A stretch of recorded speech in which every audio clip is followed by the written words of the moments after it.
Let's appreciate the band once more. That is wonderful.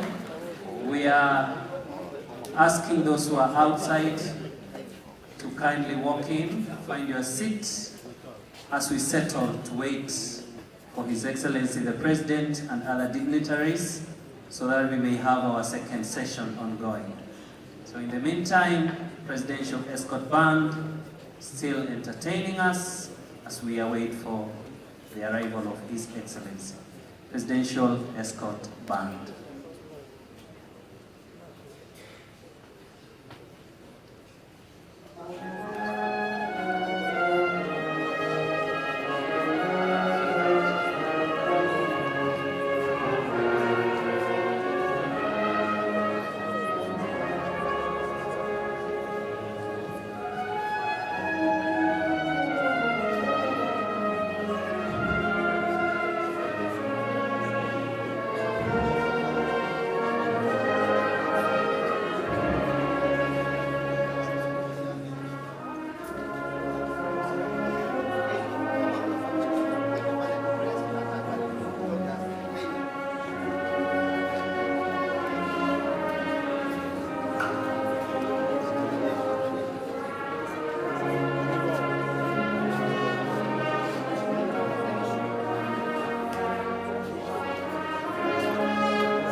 appreciate them once more.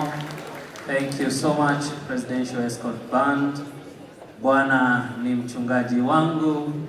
What a wonderful song. We continue with the entertainment as we get settled, awaiting for His Excellency the President to arrive for us to continue with the next session. So Presidential Escort Band, we continue depending on you for this session. Kindly give us another number as we continue waiting. Welcome, Presidential Escort Band.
Bwana kita pia wala pesa jimenga la kabul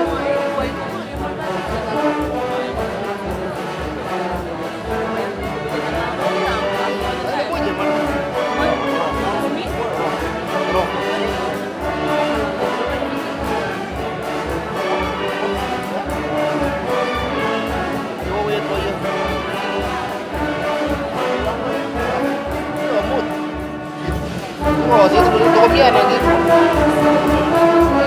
Oke. Masih urgen ke semuanya. Mana gua suruh urgen? Tiba golin ke.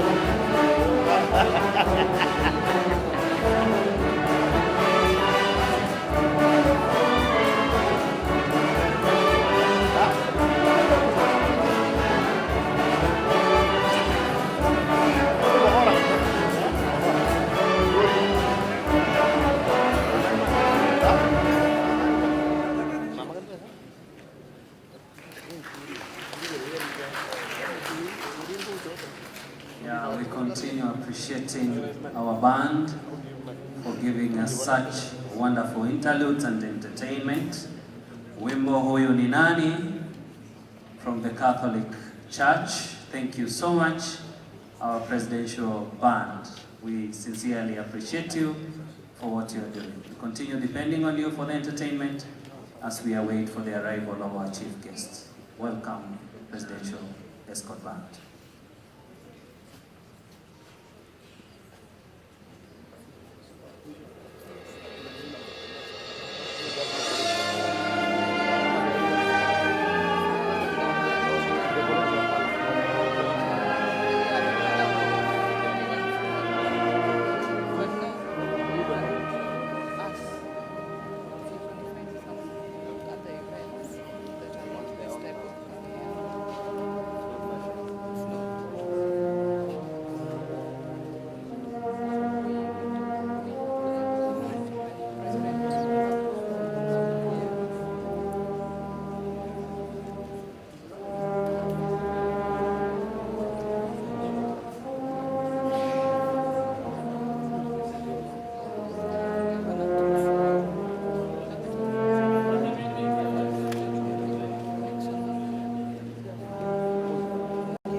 Let's appreciate them, tafadhali. Let's appreciate them again and again.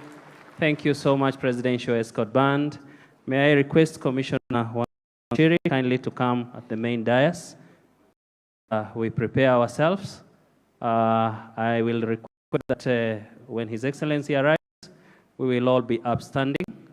We will allow him to go to the main dais. Then we'll have our national anthem, and then prayer, and proceed with the program. So kindly prepare for that. Presidential Escort Band.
Kindly give them a better clap. Thank you. We continue with the interludes as we prepare ourselves for a start of the next program. Presidential Escort Band, we continue depending on you for this session.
Naomba sote tusimame ili tuweze kumpokea Rais wa Jamhuri ya Kenya, Daktari William Samoei Ruto.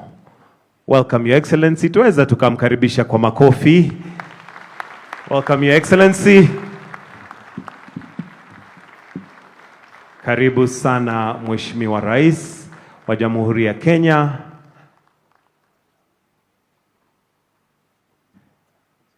Na sote nitaomba tubaki tumesimama. Tutaanza kwa wimbo wa taifa tukifuatilia na wimbo wa Jumuiya la Mataifa. I'll request that we all remain standing. We're going to start with the national anthem, followed by the East African anthem. Then we shall have 2 short prayers before we proceed with the rest of the program. The national anthem.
I'll request we remain standing as I now call on Abdallah Mohammed and Sophie Muturi to lead us in a short word of prayer.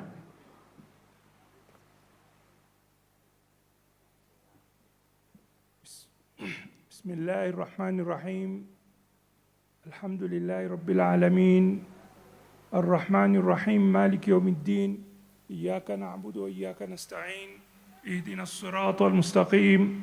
صراط الذين أنعمت عليهم غير المغضوب عليهم ولا الضالين. Ewe Mola muumba mbingu na ardhi, ewe Mola ulioko juu, twakuomba katika siku hii ya leo ujalie mkutano huu uwe wa kheri, uwe wa amani, uwe wa baraka, uwe wa neema. Ujalie maazimio yote ambayo tutayapitisha hapa yawe ya sawa, yawe ya kheri, yawe ya neema, yenye kusaidia nchi hii na wananchi. Twakuomba ewe Mola Mwenyezi Mungu, umbariki rais wetu, umpe hikma, umpe baraka, umpe neema, apate kutuongoza sisi vizuri katika kipindi chote kile ambacho wewe umembariki kuwa kiongozi wa nchi yetu. Ewe Mola, twakuomba ujalie amani, baraka na neema katika nchi hii yetu tukufu. Utupe neema nyingi nyingi, utupe amani, utupe baraka. Ewe Mola, waongoze viongozi wetu wote katika kutuongoza vizuri katika nchi hii yetu tukufu, na utujalie wenye neema nyingi na baraka. Ewe Mola, tutakuomba kwa jina lako tukufu, kwani wewe ndiye mtukufu wa watukufu. Amin.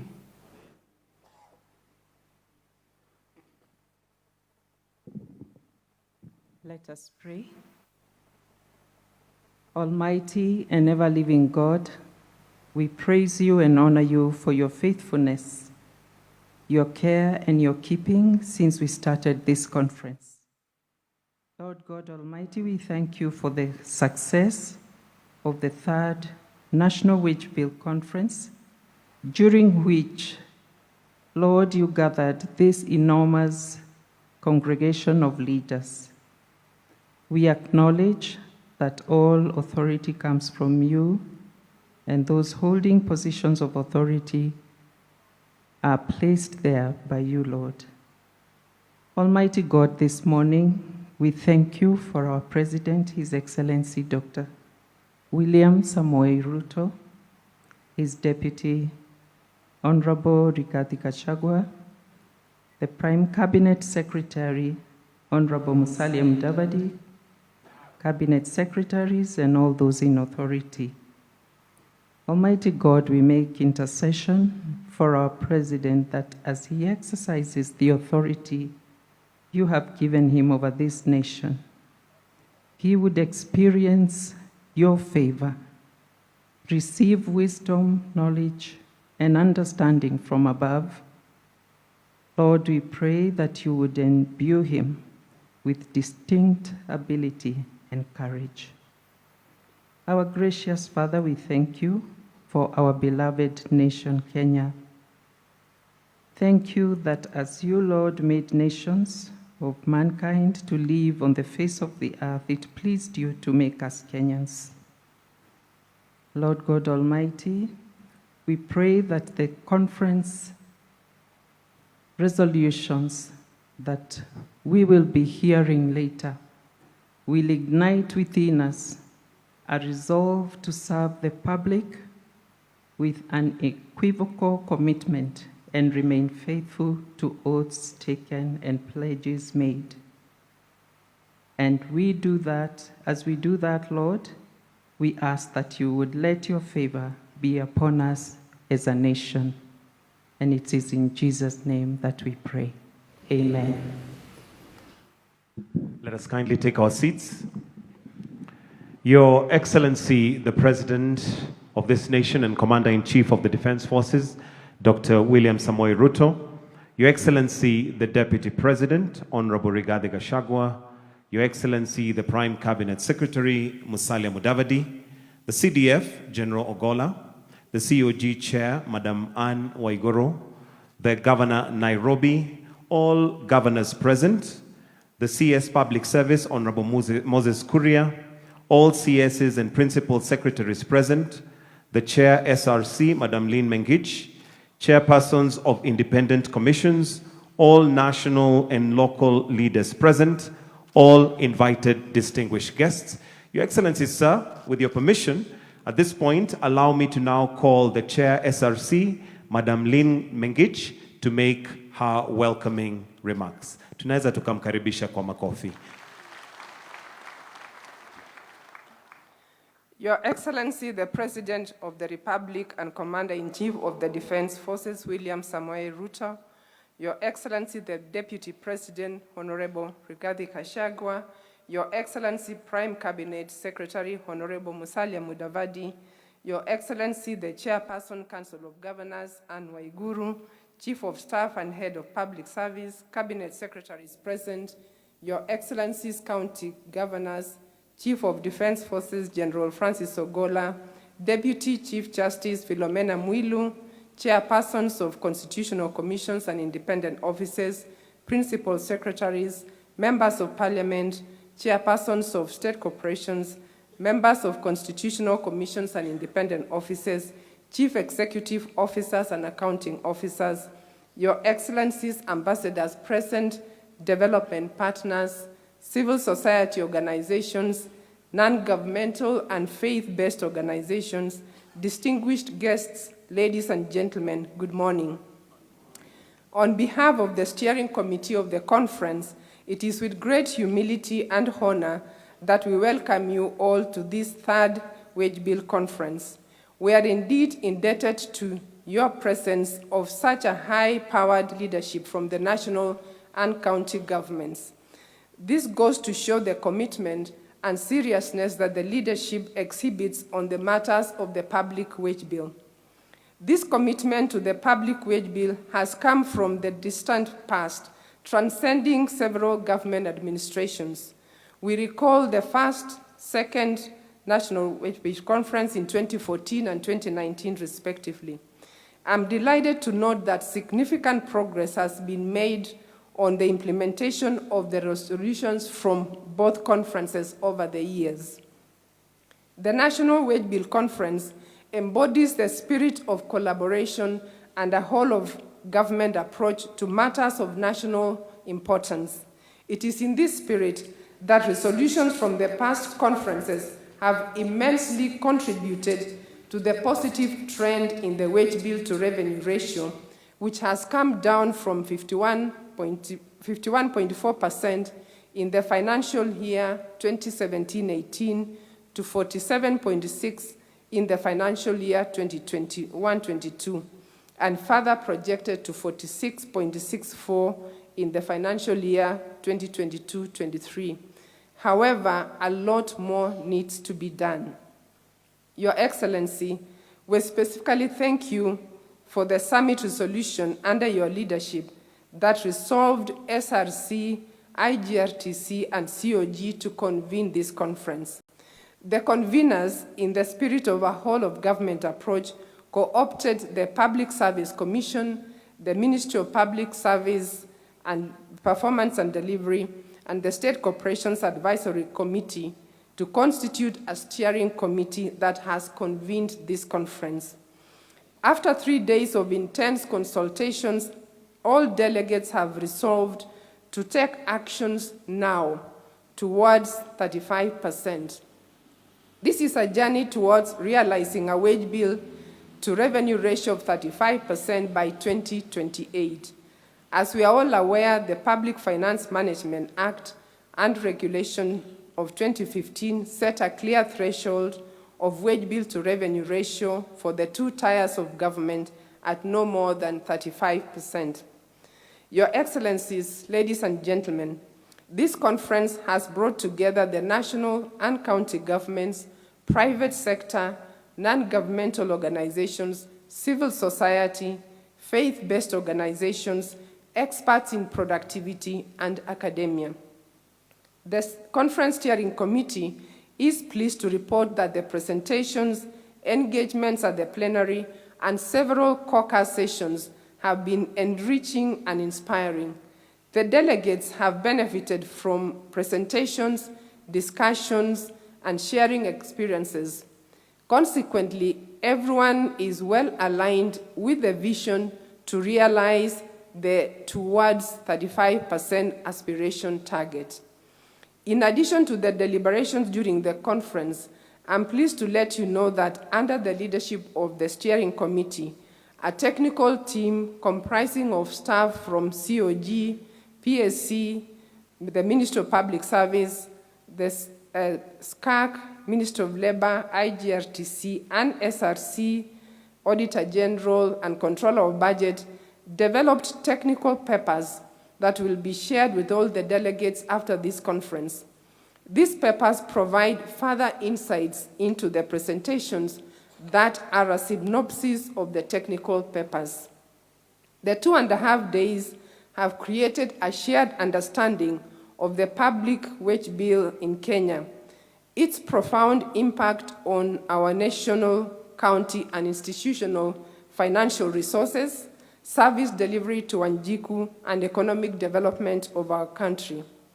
Through shared understanding, the delegates converged on resolutions that shall be presented here today.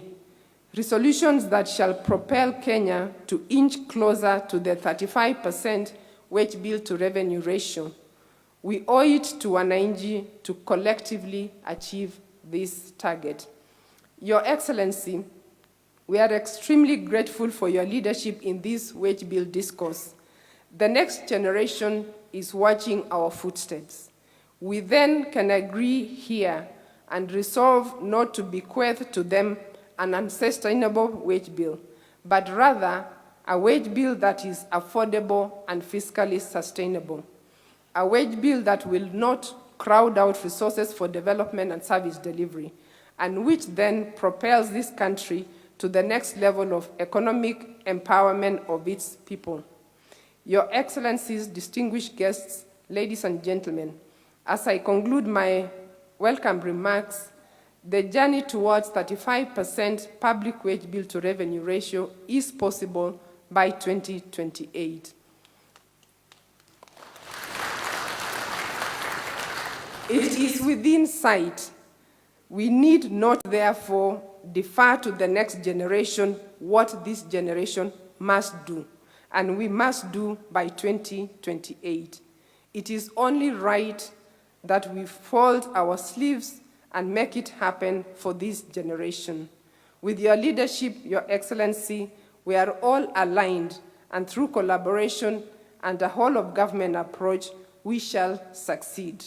God bless you. God bless Kenya. I thank you.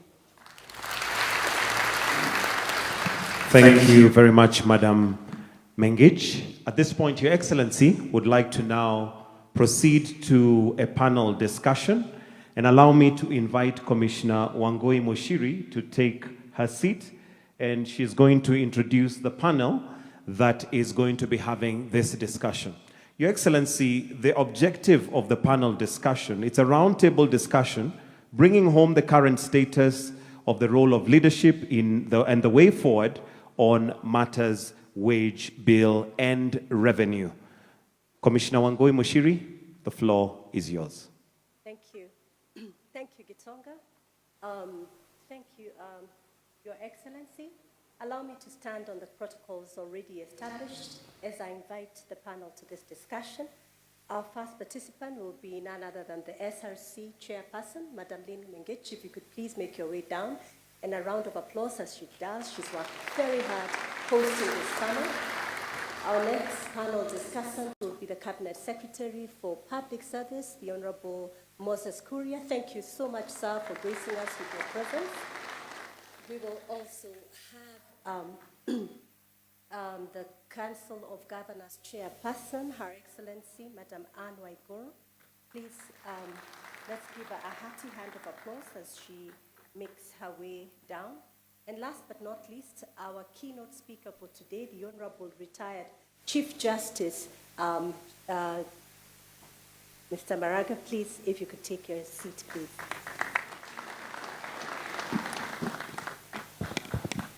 Thank you, sir. And as we do, if we could kindly be upstanding for the really key chief guest today as he takes his seat.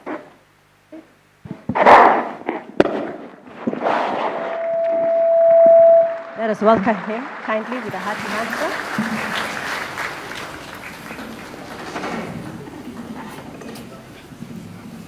Thank you. Thank you, Your Excellency. We may now take our seats. To begin this panel discussion, we shall begin with you, Chairperson of SRC. Thank you for taking us through a quick summary of the intense discussions on matters wage bill and revenue. You did say in your speech that it is possible to achieve this 35% in our generation. Is it really? How do we get to the journey towards 35% by 2028? Thank you. Over the last 2.5 days, the participants in this conference have deliberated. And the reason why I said it is possible, it's because of what the participants have agreed. It's not what we have said as SRC we must do. And I just want to share with you very quickly some of the discussions that makes me say it is possible. The first reason that was given is that we need to focus on the denominator. That is the productivity side. And the discussion was, yes, we can talk about managing the current wage bill, but if we improve our productivity, summed up by 2 words, that we must bake a bigger cake. And that means we must then enable the private sector to grow. That is how our economy will grow. It was also summarized by expand more with less. Can we achieve more with the resources that we have? Whether it is financial resources, whether it is human resources. Let us do more with less. We then got presentations from Malaysia, South Africa, and they shared their journey. And we were therefore convinced that not only is it possible, but the impact is really positive to the economies that have embraced productivity. Back home, we were also encouraged that our own institutions have begun the journey. We got presentation from KenGen and the Kenya Bureau of Standards and the Ministry of Health. They have started the journey. And therefore, we are convinced that not only have we seen best practice from other countries, but we can do it. Now, secondly, there was discussion around employee numbers, and that as a developing country, we will still need to recruit in healthcare, in education, in security. So if we must continue to recruit, and yet we have a wage bill issue, then we've got to do something around how we are managing the staff establishments that we have today. So these delegates agreed that we must relook at our staff establishments. Number 3, there was a lot of discussions around duplication of functions, duplication of roles, duplication of mandates. But the question that was asked in the end is, what happened to the previous reports? Abdul Kadir report was mentioned several times. What happened? And the question the delegates asked is, will we be back here 2 years down the line to ask the same thing? And it was then agreed that action must be taken now. We do not want to come back and ask the same one. Now, the other issue that was discussed at length is waste of public resources, that there is a lot of waste.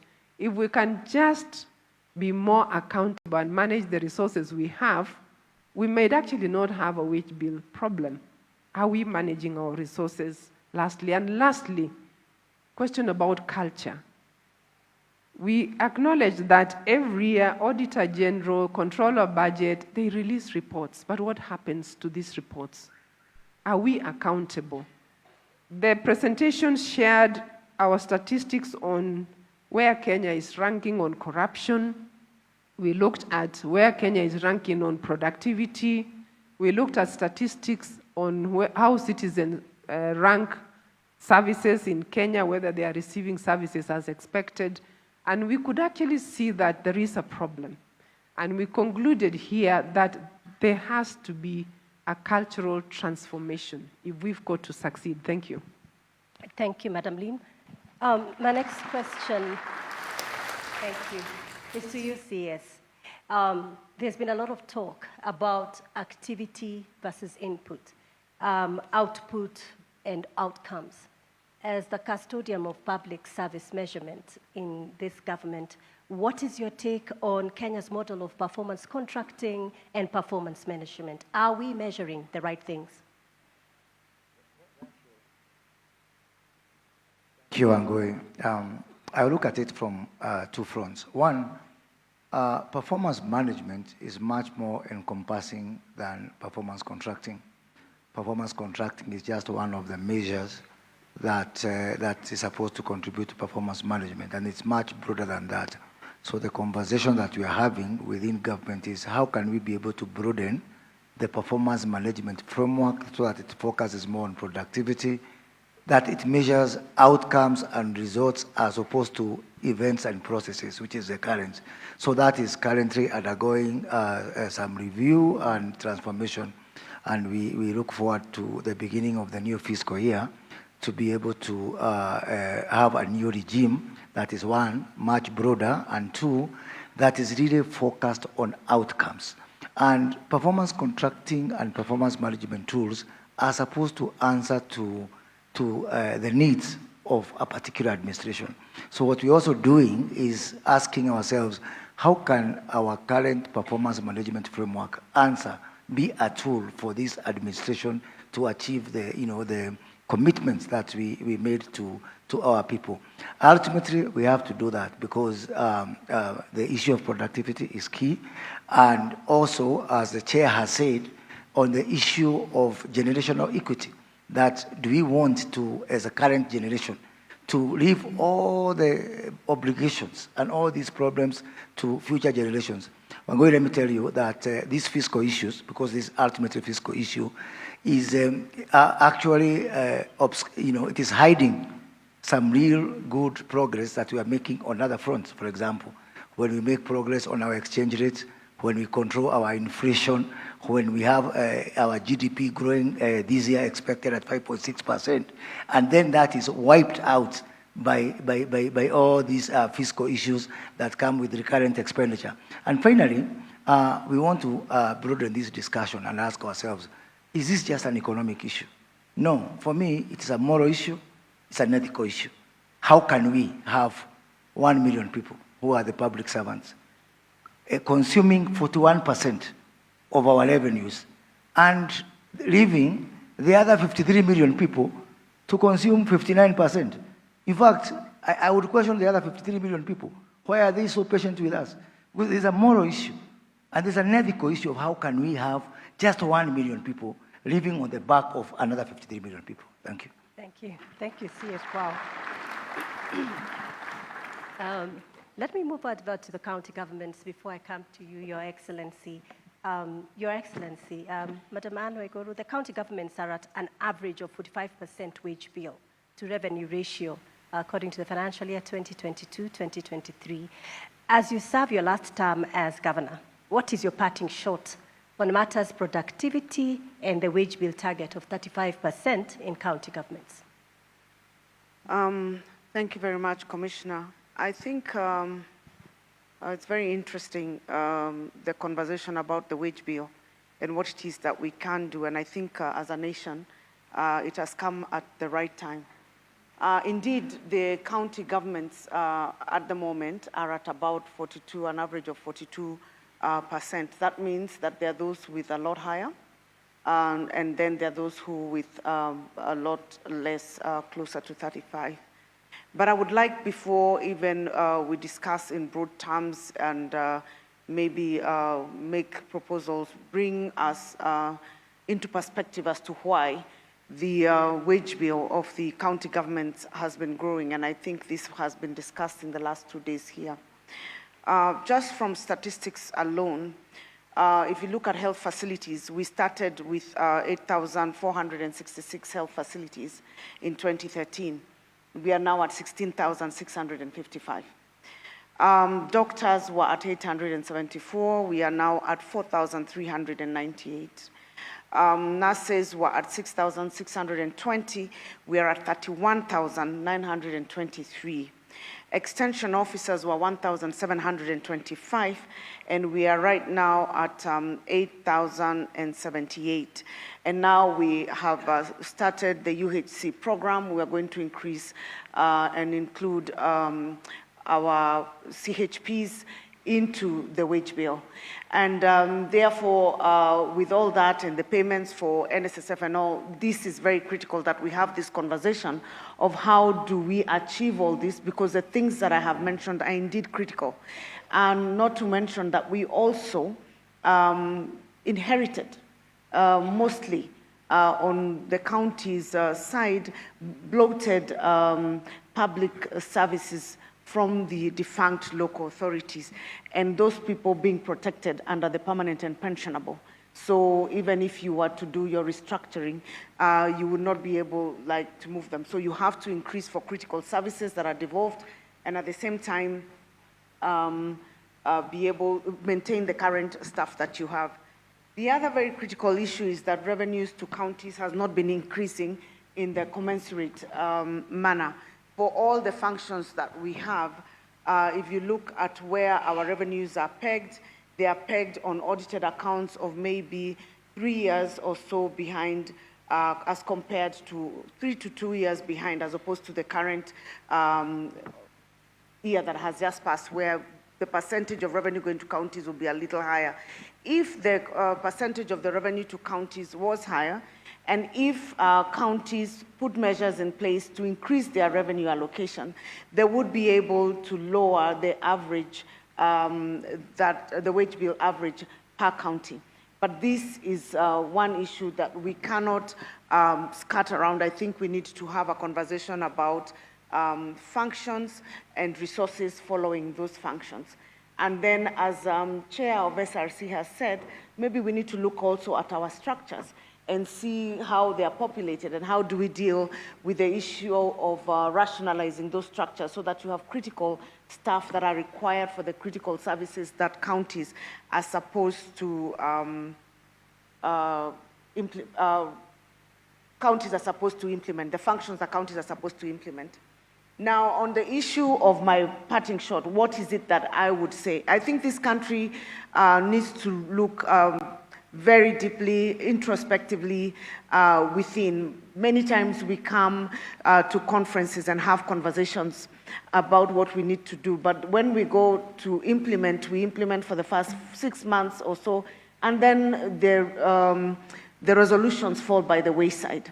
A culture of accountability, as has been said, is critical. And those in the public service who have been given the privilege to serve in the public service have to answer that very critical question that has been asked by Moses Kuria. Are we supposed to be spending our resources on unproductive activities as opposed to resources for development? And what is this amount of money that we should cap and say, whether we are a county government or at the national government, what is this figure? And that figure has been said. We have a target right now of 35, but is that the ideal?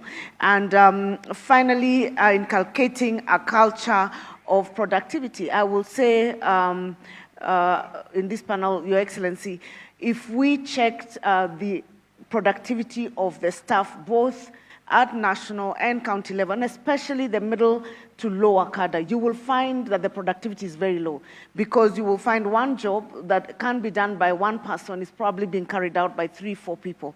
But this is a very sensitive conversation when you're talking about a country where everybody is aspiring to join this public service. Maybe we need to culturalize our people and change the perspective of our people so that we are not all looking to join the public service, and as Chair mentioned, maybe start focusing more on the private sector and informal sectors. And finally, once we set up the structures, once we have them running, maintaining those structures and holding those in leadership accountable, and for us, mentoring, coaching, and passing the skills to younger people so that they understand where we came from when we came to this decision, so that we're not rolling back the gains that we have had. Thank you. Very well put, Madam Waiguru. Thank you so much for that comment, which flowed very well with discussions we have had, Your Excellency, with the former Head of Public Service, Budhaura, and Oginde on leadership, sir. Your Excellency, which brings me to your question. We were challenged as leadership because most of the people here are leaders in your government. And we were challenged that we talk the walk more than we walk the talk. And so my question to you, sir, is when we are surrounded and reports have come through of wastage of public resources, wastage in public institutions, impunity, and lagis, give us your thought, Your Excellency. How can we set the tone on accountability, but also consequence management in public service? Thank you very much, Wangoi. And first, let me congratulate the teams that have brought together this conference. I remember we met at the request of the SRC to put together this conference so that we can reflect on the 2 summits that we had before and how much progress has been made. As has been said here, there has been progress. Came down from 51% wage bill to revenue to 46 now, and we aspire to deal with this challenge in the next 3 years to bring it to 35. And the success of any country, the success of any plan or initiative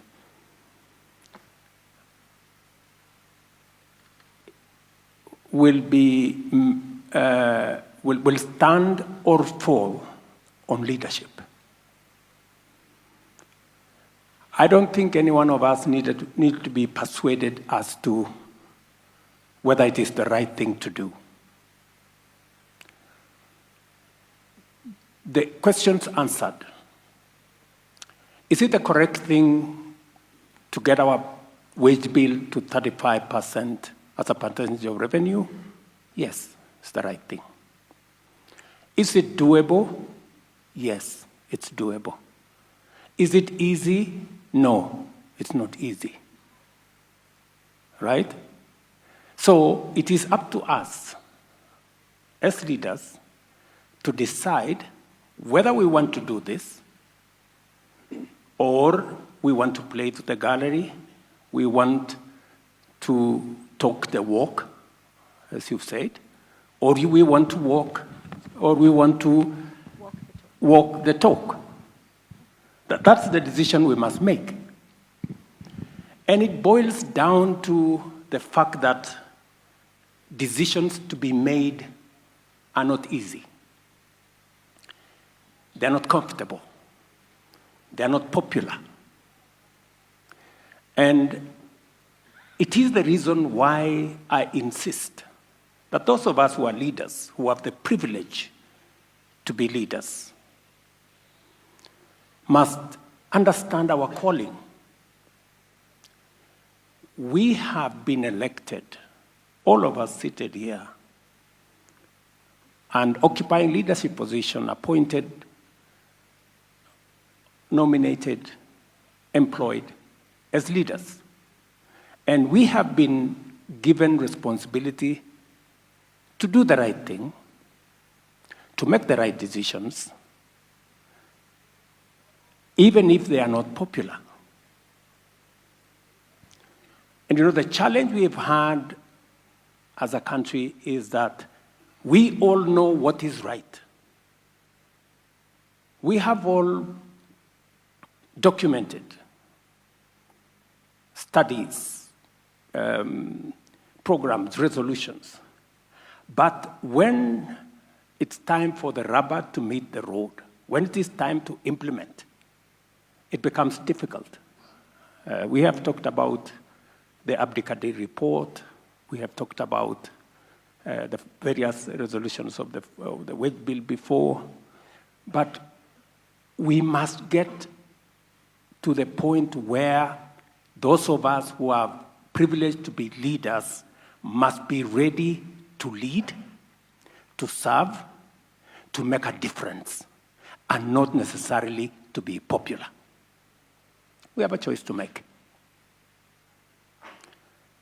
And if you want people to clap for you all the time, if you want to be a popular guy, you have an option. You can be a comedian.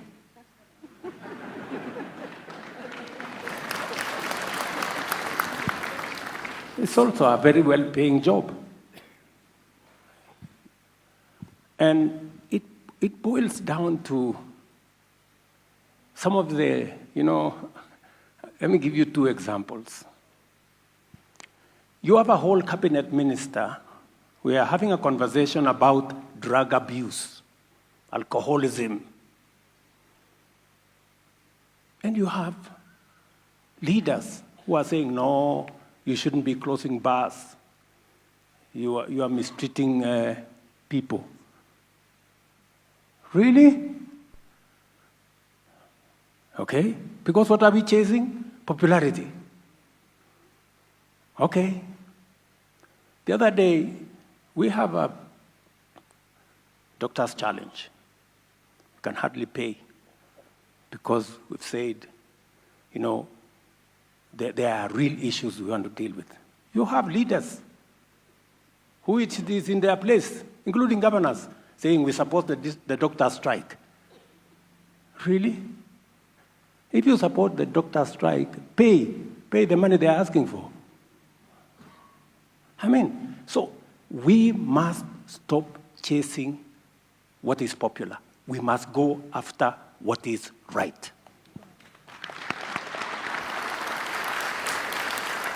And so,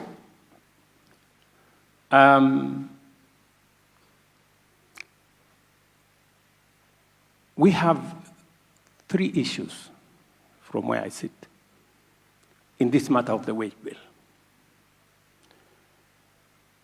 Number one, we must deal with the numbers. The current ratio is that we have so many support staff, and the push from the public is everybody wants a job. Mr. President, give us positions for the military, for the police, for this. for that.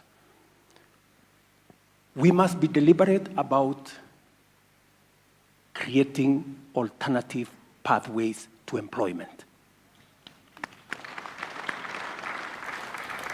Public service is not a place for employment. We must build alternative, and that is why, deliberately, as a government, we have said we're going to implement programs that will create opportunities for employment. And we are going to be deliberate, we are going to be intentional, and we are going to push hard. Under our housing program, our plan is to create 1 million jobs. We are at 140,000 as I talk to this audience. It is a program that we all agreed on. For example, housing was in the manifesto of Kenya Kwanza, it was in the manifesto of Azimio. When it got to implementation, it was a problem. Why? Because we want to be popular.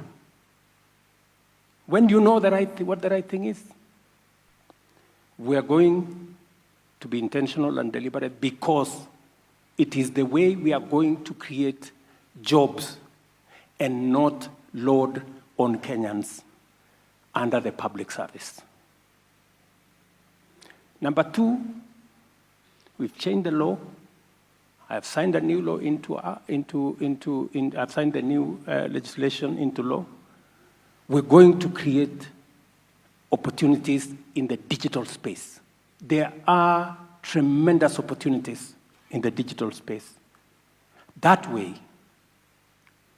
we can create alternative pathways and not overload public service. We're going to export our labor. We're going to create jobs in our special economic zones. On Friday next week, I will be in Athi River with American companies who are bringing 20,000 jobs to Kenya because we've given additional incentives on our special economic zones. It is the direction we must go as a nation. I want to encourage us. We have millions of young people out of school, out of college, out of university. They deserve employment opportunities. We owe it to them as a nation to create opportunities for them. It is not in the public service. The public service cannot accommodate all of them. That's why we must be bold, we must be courageous to push the limits in other areas so that we can get more young people in Kenya in employment. They will contribute to baking a bigger cake, as was said by the chair of SRC. I also see an opportunity for us to enhance our revenue, because if you are talking of wage bill as a percentage of revenue, we must also look at how do we raise the revenue? How do we make sure that counties are looking at own source revenue? How are they collecting more money? How do we digitize Kenya Revenue Authority? I want to confirm to the country that we are well on course. I believe that we can raise an extra 500 billion, if not an extra trillion, just by digitizing the Kenya Revenue Authority and getting money that currently we are not getting. It is possible for us to support our counties to raise more money so that we can have the ratio of wage bill to revenue in the right place. And number 3, we must deal firmly, decisively with corruption. We must. There is a lot of wastage. We must. It's wastage. there is pilferage, there is outright theft in the public space, and with a lot of impunity. We can put more resources into development. And I think we have now stabilized what we needed to stabilize. We will now confront the monster of corruption head-on going forward. Whether it is in counties, whether it is in the national government, just imagine a simple audit of people working for government has revealed that we have 2,100 so far people with fake certificates working for government. And just a simple audit. And from this conference, Madam Chair, I hope we are going to add one more resolution on fake certificates. Those who have earned money using fake certificates should refund us our public money. Isn't it equivalent to obtaining by false pretense or something? You know? And those who are in government offices today with fake certificates, they should leave. They should resign and go away and look for money to pay us public resources that they have earned falsely. And that chain continues. That chain continues. Good people, we just must do what we must do. And for your information, I intend to do it. Yes. And I am ready to take the consequences. I'm already Sakai, so there is no problem. If the country is going to get where we want it to go, I don't mind names. Yeah? I don't mind names. So long as we get the country where it should go. So, I don't know whether I've answered your question, but that is my position. I know we have set a target of 2028, Madam Chair. I think it's doable earlier. I think we can do it earlier. We can at least review it by 1 year, down by 1 year. We can do it by 2027. I think it's doable. Because we are burdening the next generation of Kenyans. And you know, speaking to the matter Moses mentioned, that 1 million of us who are working, we are taking away 1.1 trillion of the 2.2 trillion we collect. So 1 million of us.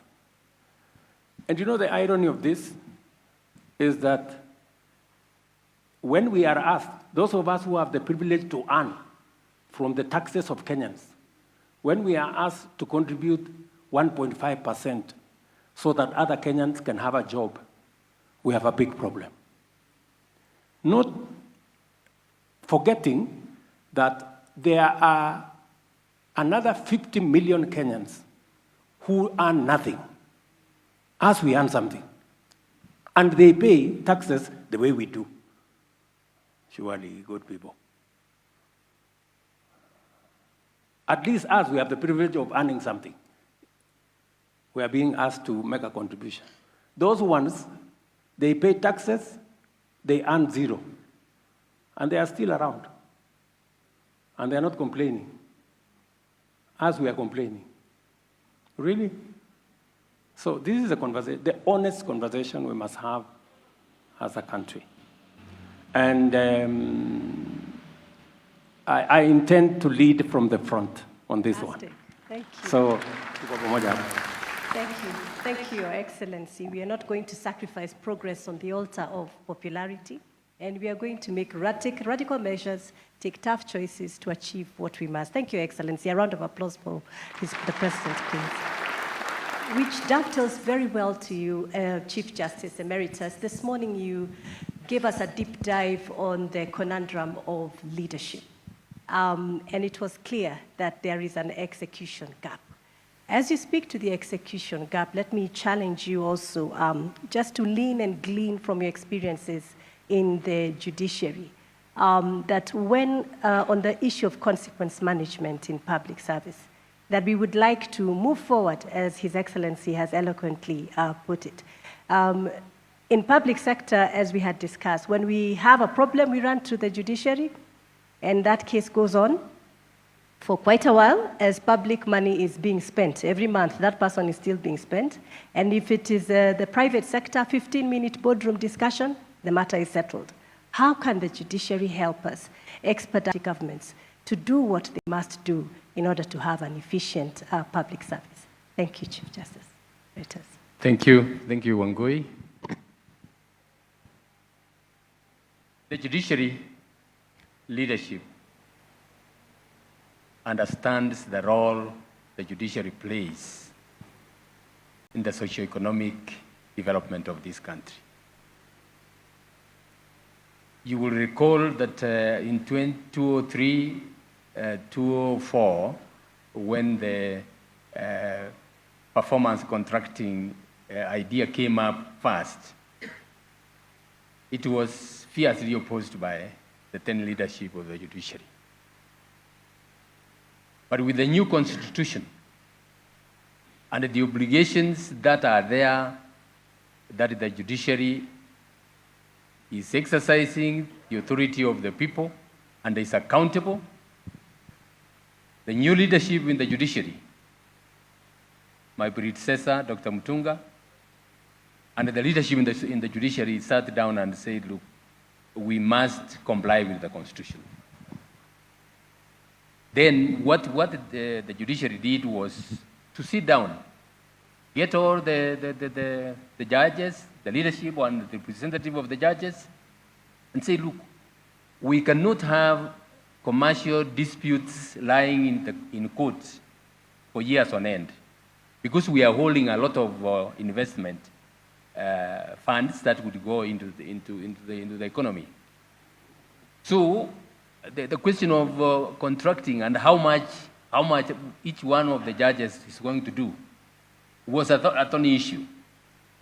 But the leadership faced it on and said, no, this must be done. When I came in, we got the judges themselves into groups and said, look, we are under obligation to perform and perform optimally. You're not going to have a case lying under judgment or in a case which you have decided for years before you get a judgment out. We agreed, the judges themselves set the targets. They set the targets. Then the judiciary leadership looked at those targets and assessed whether or not we were only talking about numbers or we are also incorporating quality work in that. And came up with the performance assessment and the contracting, and the judges themselves and the magistrates started working towards those targets. I'm happy to report that quite a number of matters were resolved, and the speed at which the cases are being disposed now is much, much higher.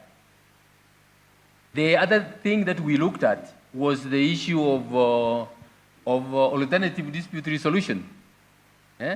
We embraced it. It is in the Constitution. We embraced it and said, look, there are very many matters that can be disposed of through alternative dispute resolution. So we came up with mediation. Arbitration is there.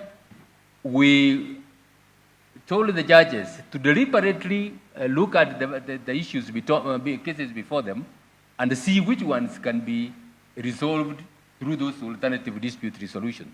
When you talk about cases, Your Excellency, cases of succession at the end of the day boils down to the distribution of the deceased estate. And if you're going to be mechanical and say you want to hear these cases and decide, you will get the siblings going out of court, in fact, and getting arms to kill each other.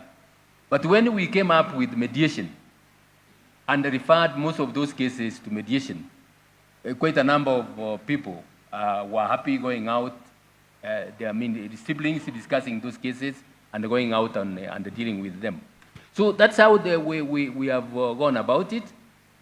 And now we came the time of utilizing technology. You know, from the COVID-19, 2020, most of the operations came to a standstill. As the leadership of the judiciary, we said, look, we can't. We are offering essential services, and we must find a way of dealing with this. And we came up with the harnessing technology. We had challenges. We a lot of opposition, sadly even from part of the government, Your Excellency, and more even from the stakeholders. But we were firm, and we started virtual courts. We started electronic filing of cases. Your Excellency, it is now common knowledge that the courts are able to operate, quite a number of them. The Court of Appeal, for instance, doesn't have any virtual sittings, physical sittings anymore. They are disposing cases through virtual hearings. So that is what it requires. You require leadership. Like now, we are finishing this conference, and there are going to be a number of resolutions that are going to be made. Unless you have a courageous leadership, unless you have a committed leadership, we will come back here 5 years down the line and say, look, the resolutions from this conference, maybe only a third have been implemented. And we go on going in circles. So what I would, as I said in the morning, what we need is that clear leadership which understands its role, which understands its mandate, which knows that it is answerable to the public. And more importantly, Your Excellency, I'm happy with your statements. Yesterday and the day before, listening to the discussions that were here, what came out clearly in my mind is we need political will. Political will at both levels of government to move quite a number of things. And with His Excellency at the helm and in front, and the governors following suit, I can't see why we cannot achieve or get near achieving what we require to do. Thank you. Thank you. Thank you very much, Chief Justice. Before I go to Prime Cabinet Secretary, let me ask CS Moses Kuria. Your ministry is the custodian of the IPPD. How can we ensure that all public sector institutions migrate to a unified payroll system to mitigate wastage, double pay, ghost workers, manual pay, fake pay, etc., etc.? Thank you. Thank you, Wangui. On the issue of cleanup of our payroll, we had given ourselves 12 months to ensure that everybody migrates. I'm under instructions that has to be completed by December 2024. That everybody at all levels of government must be under the IPPD system. And we are also going to work with the Council of Governors to ensure that even casual workers, even somebody on one-day contract is on some system one way or the other. Even the issue of casual workers is not reason enough for someone to be outside a payroll system. Further, you are aware of what we are doing on our health space, that we are migrating everybody, all Kenyans, into what we are calling the digital health. And as part of that digital health migration, we have to take data of all Kenyans. And that data will start with public servants. So my ministry is working with the Ministry of Health to ensure that as we migrate to the new social health scheme, and we take the details of workers, of Kenyans, starting with public workers, that will also be an exercise for census. So, as I said before, on the issue of ghost workers, because the people from our religious space have failed to fully exercise ghost, we are going to use technology to ensure that this issue of ghost workers disappear. Thank you. Thank you, thank you. Let me ask us to focus our attention on the podium as I ask the Honorable Prime Cabinet Secretary this next question.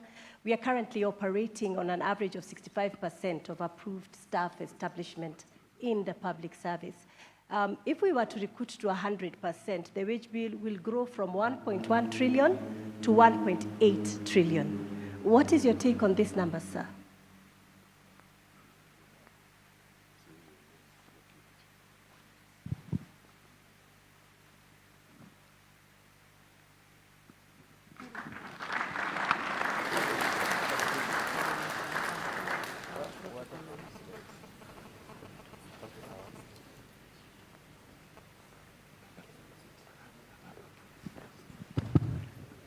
Thank you.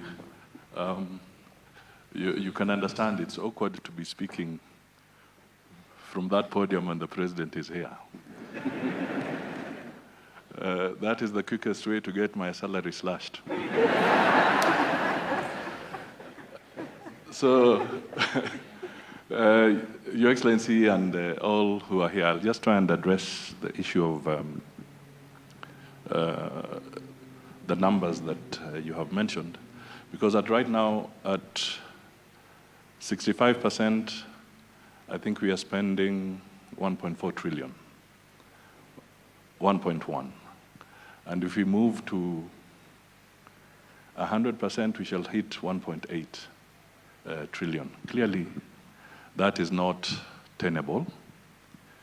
And therefore, without really repeating myself in terms of what has been said here, because I think they've been captured, it is for us to resolve to address this challenge of the huge wage bill. In simple terms, a bloated wage bill means more debt, it means more taxes. Because it has a priority call on the consolidated fund. So more wages, more debt. More wages, more tax. The president is always told, you are taxing. Messages come, listen to your people. Some of us here engage in that chorus, actually criticizing and even emphasizing that he's overtaxing. What are you doing in your own center of authority to shed off the excess weight? That should be the fundamental question here. Previously, we have had retrenchment, we have had the golden handshakes in the past, all targeted at trying to address the issue of the wage bill. So if we have to get to where we are, we then have to figure out how do we leverage on technology as a critical intervention on addressing the wage bill? How does Parliament play its role? How do the county governments play their role? And how do we prioritize our overall programs in the economy so that we do not suck the energy out of the economy by a bloated wage bill? Finally, Your Excellency, with your permission, just to emphasize that as we discuss the issue of the bloated wage bill, we must also address ourselves to what is the real wage? What is the living wage? Because if inflation continues to bite us because we are not taking quick decisions, then we shall not just be talking of a bloated wage bill in the context of numbers of people employed, but we shall be talking of a wage bill because people are trying to chase more value for their shilling, and that again eats into it. And finally, the Chief Justice is here. We must also ask ourselves, when courts make decisions, particularly the labor court, when you give awards, what is the scientific process that you have used to arrive at that wage that you're actually awarding? And what does it mean for the broader economy? I think that is my end of my That is fantastic. Thank you. We had a question for the Deputy President, which he will address during his remarks regarding a whole of government approach, allowing us to bring this to a close, Your Excellency, with your final remarks. In this forum, the one thing that we deliberated on was the culture of public service. And we agreed we need to regenerate and renew our culture in public service if we are to achieve the better model that you have asked us to do. And my question is, tumesikia mambo matatu, we just want two things today. Your Excellency, describe to us in very short adjectives so that we can go back as your soldiers and we carry out those instructions. What are your expectations? How do you describe an effective public service culture? And on the same breath, what do you want us to stop doing as a public service, as far as culture is, to be effective and to achieve this 35% that we're talking about? Thank you. Bottom line, we must address ourselves to productivity. I think really, bottom line. And productivity for us to achieve comes in different facets. Number one, employing the right people to do the right job. As you've heard, we need the dichotomy of our public service. Do we have a public service that is fit for purpose? Number two, the Kenyan human capital is acclaimed world over. International companies will look out for Kenyan human capital. Private sector celebrate Kenyan human capital because of their productivity. But in the public service, it's the opposite. We must ask ourselves, why is it that Kenyan labor is productive internationally in the private sector and not in public service? That's the question we need to ask ourselves. And we need to deal with it by addressing what you've just said, culture. It cannot continue to be business as usual. So we need a paradigm shift in the way we manage public service, the way we hire public service, the way we deploy public service, and the whole trajectory of numbers is right in there.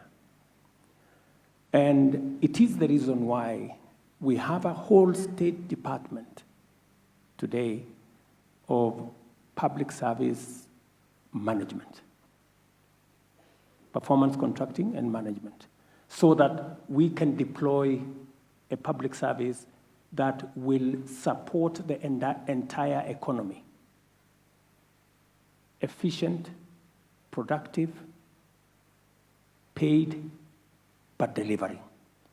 So this is my take on what I think of what the public service should look like and will look like.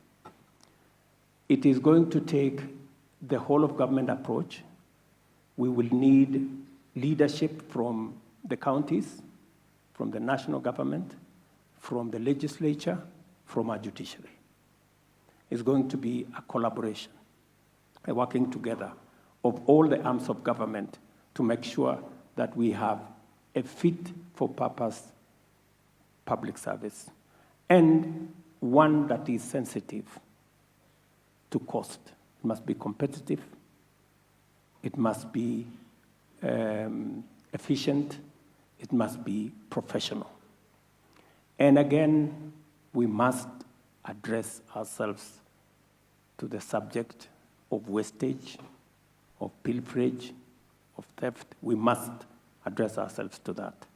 And the fact that we are having this conference in this context is a very good thing, so that we can speak to each other truthfully and honestly, understanding where we are as a country and living within our means.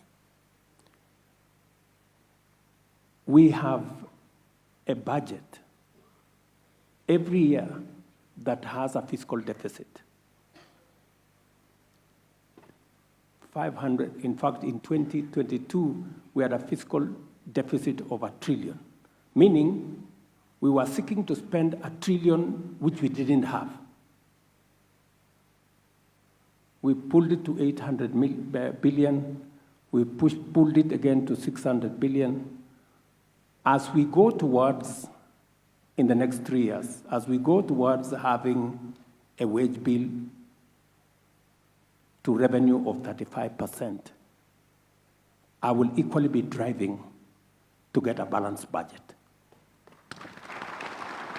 so that we spend the money we can raise. The money we cannot raise, we just be responsible, we relax until we raise the money so that we can spend it. Absolutely. I mean, it's just being responsible, it is being honest with ourselves, and it's being reasonable. Asante. Thank you. Thank you very much. On my own behalf and the steering committee, it's been an honor hosting you, Your Excellency, on this panel, as well as our honorable guests.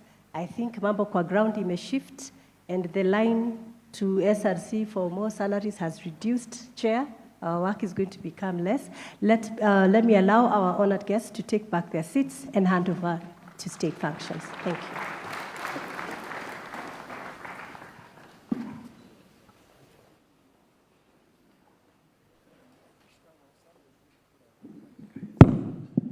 Let's put another round of applause, please, for our panelists, and also for Commissioner Wangui Mushiri for handling that panel. Just as a reminder, there is a pending question which His Excellency the Deputy President will answer during his remarks on IBEC and the whole government approach. Your Excellency, sir, to move this, we may take our seats. To move this from a talk shop to action, there has to be resolutions and commitments that will be made. So at this point, Your Excellency, sir, I'll invite the Salaries and Remuneration Commission Chairperson, Mrs. Lynn Mengich, to come and read and submit the resolutions made so far. We can put our hands together as we invite her to, or welcome her, to come and read the resolutions.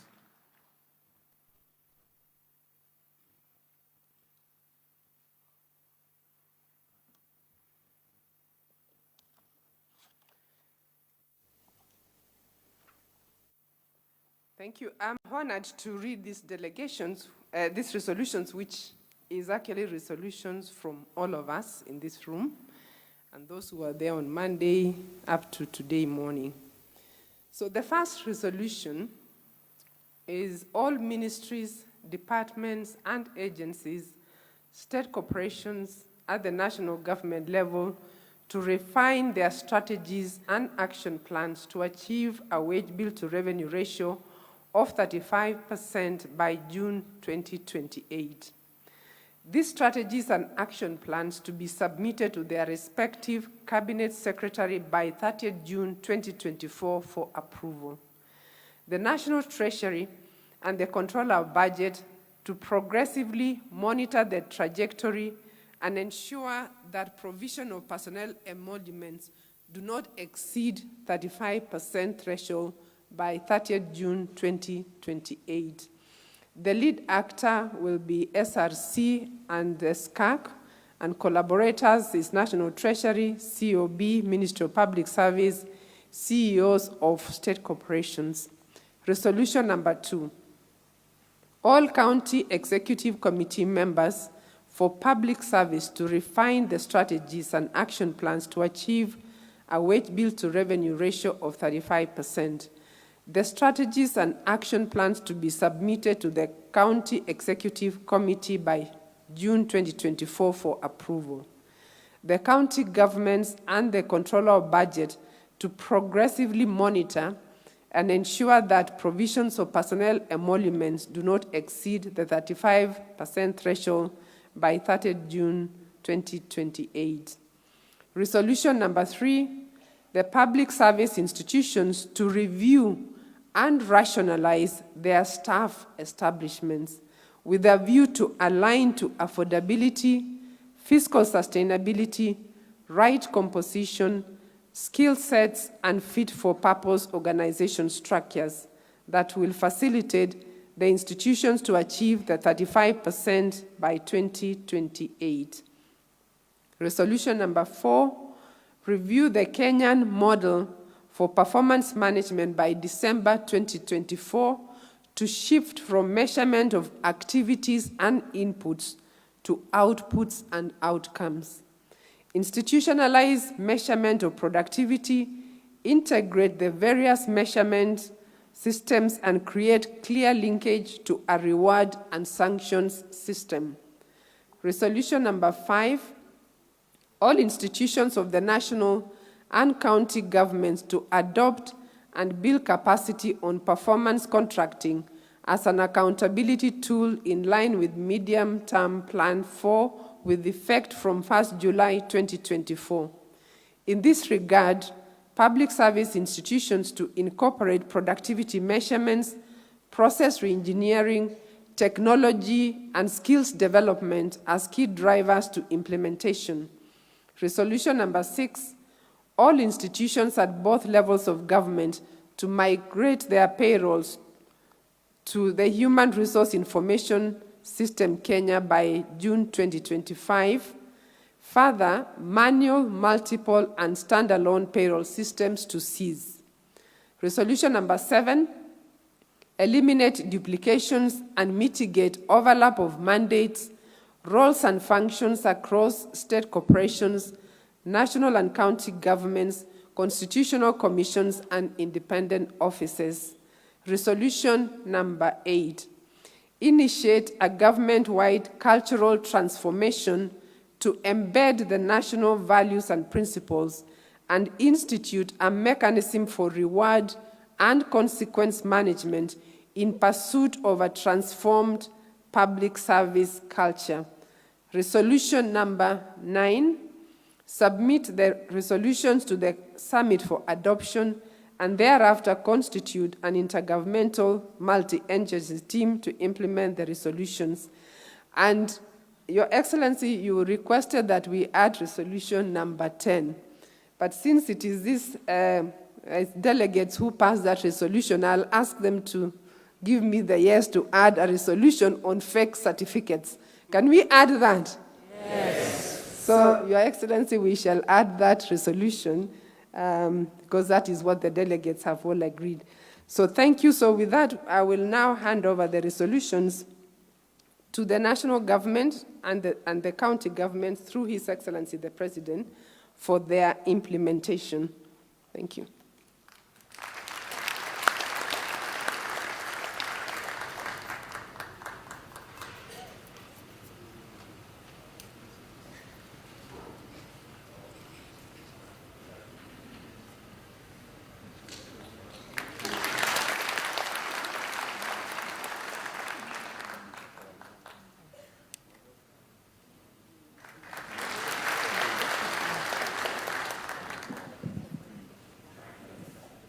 Thank you, Excellency. Next, on behalf of the county government, would like to hear their commitments. And at this point, I'll now call upon the Chair Council of Governors and Governor Kirinyaga County, Governor Anne Waiguru, to present present her commitments or the commitments of the county government on behalf of the county government. Welcome, Madam Anne Waiguru. Your Excellency, the President of the Republic of Kenya, Commander-in-Chief of the Defense Forces, Dr. William Samoei Ruto, Your Excellency, the Deputy President of the Republic of Kenya, Your Excellency, Honorable Rigathi Gachagua, Your Excellency, Prime Cabinet Secretary, Honorable Musalia Mudavadi, my fellow governors present, Your Excellencies, Cabinet Secretaries, heads of commissions and independent offices, heads of institutions present, distinguished guests, ladies and gentlemen.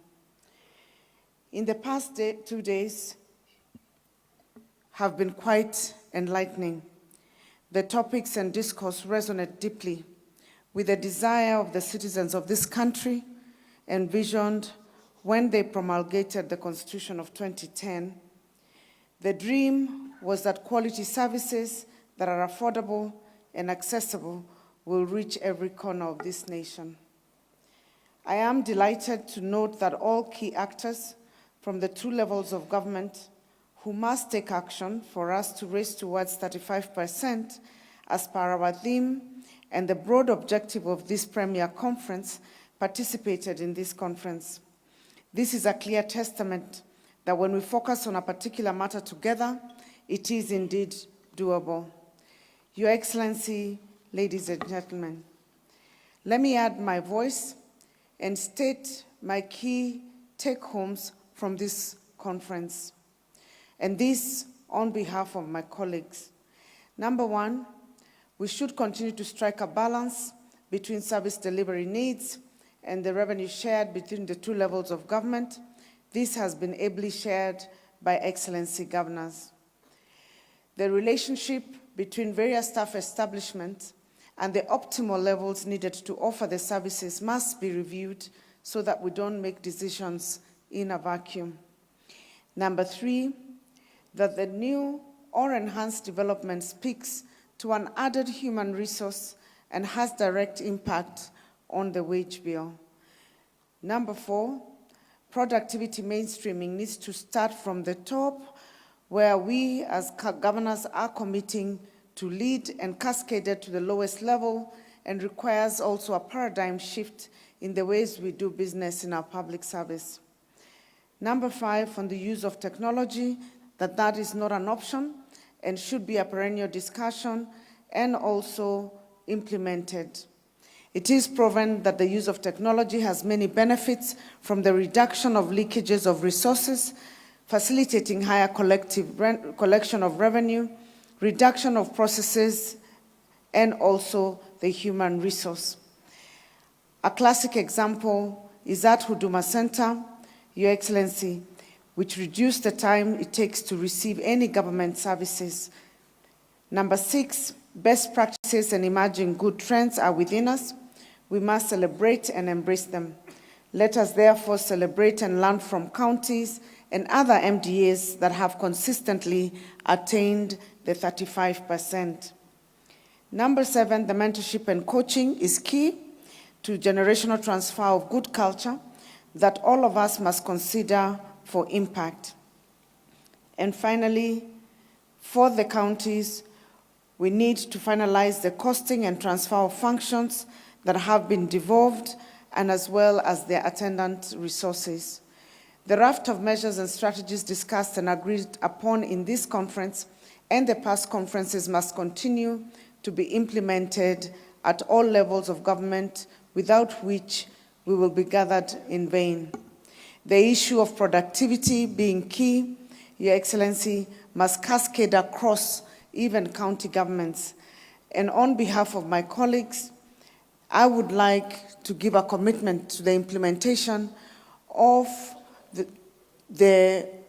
main target of reducing the wage bill by 35% by 2027. We will endeavor to do that. Your Excellency, we will also review our structures to ensure that they are aligned. We will also commit on behalf of all the governments that will also review all the staff that are working in the county governments to confirm that we also at the level of the county governments weed out any individuals with fake certificates. Your Excellency, that is the only way to improve our productivity. In conclusion, I would like to share from the quote by Napoleon Hill, which states that the starting point of all achievements is desire. Our desired outcome of this conference is to see the wage bill go down. This is achievable. The current administration has given us the space to thrive. Let us take advantage and prove to all the naysayers that indeed the public service is the cornerstone of service delivery. Therefore, let us take a quantum leap and huge steps to take our country to the next level. As county governments, we commit to implement the resolutions arising from this conference. God bless you and God bless Kenya. Next, Your Excellency, we'll hear from the Cabinet Secretary for Public Service, Performance and Delivery Management, Honorable Moses Kuria, who will in turn invite the Prime Cabinet Secretary when he is done. Thank you. Your Excellency, the President of the Republic of Kenya, Your Excellency, the Deputy President, Prime Cabinet Secretary, Chair of the Council of Governors, Governors present, Cabinet Secretaries, Principal Secretaries, and all protocols observed.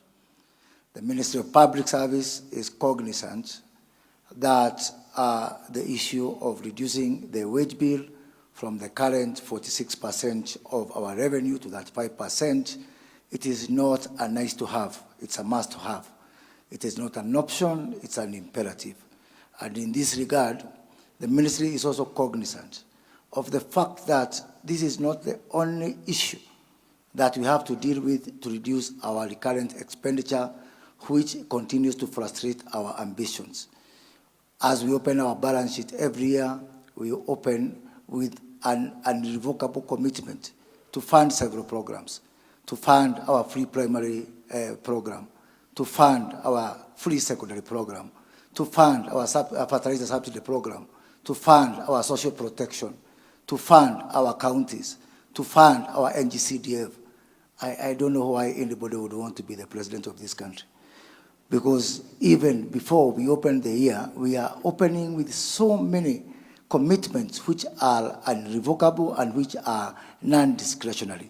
So to add to this issue of the wage bill shows that we really are already operating within a very constrained fiscal space, and so therefore we must do. And in this regard, my ministry commits on behalf of national government to do 4 things. 1, I'll be shortly moving to cabinet to seek cabinet approval that all establishment, all staff establishment as approved, subject to cabinet approval, will remain suspended until review of the same is done, so that we can ask ourselves whether those establishments make sense or not. Secondly, my ministry is going to spearhead a government-wide program of looking at our processes, reviewing our processes, asking ourselves which processes are not making sense, asking ourselves which processes can be done using digitization, so that as we review our establishment, that we are able to have a public service that is fit for purpose. Thirdly, Your Excellency, as has been mentioned in the commitment, is to ensure that by December 2024, we migrate everybody from the president to the smallest person, to the driver within public service, to a system of performance management, and that one we will implement. Finally, Your Excellency, is on the issue of training. All public servants must be trained. To have public servants who are not trained is like taking someone from the streets, giving them a gun, recruiting them into the police service without taking them to Kikanjo and expecting them to perform. Everyone must be trained so that we can all act in a consistent, coherent manner so as to build our value system within the public service. Thank you, Your Excellency.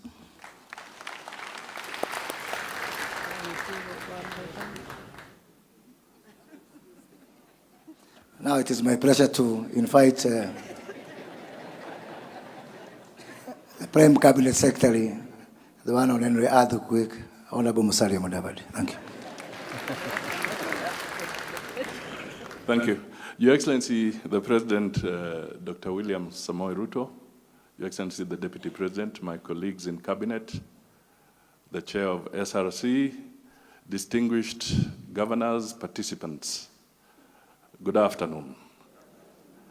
I had an opportunity to say something when I was there, so I will just limit my remarks so that we can give the President ample time to make a more detailed pronouncement on this issue.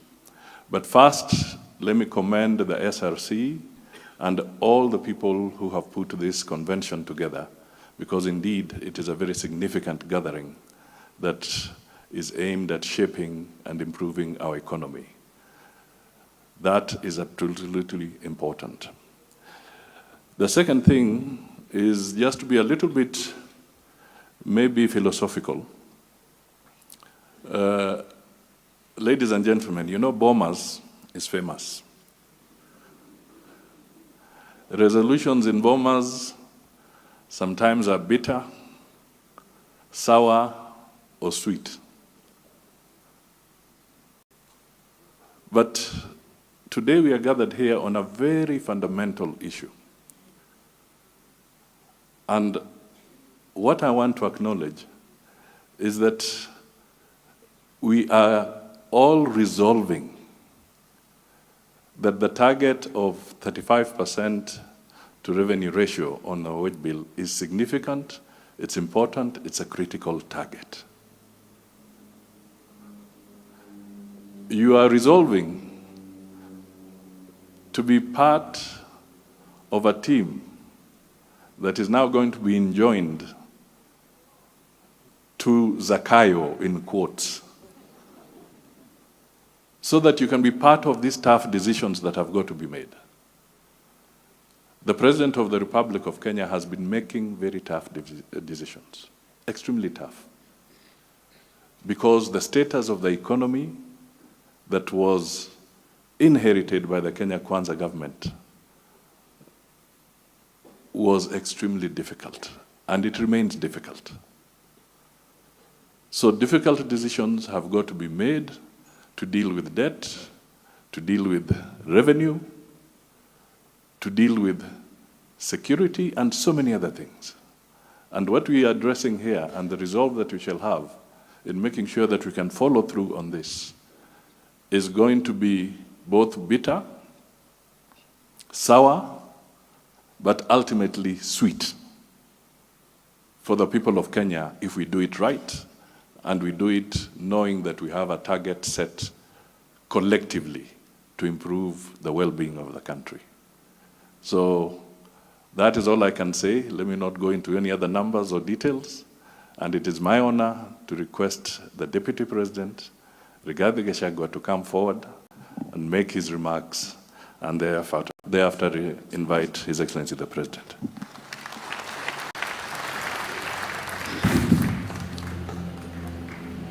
Your Excellency, the President of the Republic of Kenya, Dr. William Samoei Ruto, all the distinguished participants, all protocols observed, good afternoon. Your Excellency, this is a very important conference, and in my thinking, I should have been invited on the first day, not the last one, because this must be a very truthful conversation that requires a truthful and honest man. And now I'm coming at the tail end, but I'll still speak truthfully. Your Excellency, I've been asked as convener of IBEC to comment. It is true. We do sit with officials from the national government and our governors in that forum called IBEC. And the truth of the matter is that the wage bill among our counties sometimes is between 47% up to 70%, which is contrary to the PFM Act of 2012, that caps at 35%. This situation is not sustainable, and that is the truth. And it Your Excellency, most of these people seated here are not very truthful. Despite that they are clapping in these resolutions, my own engagement with them tells me differently.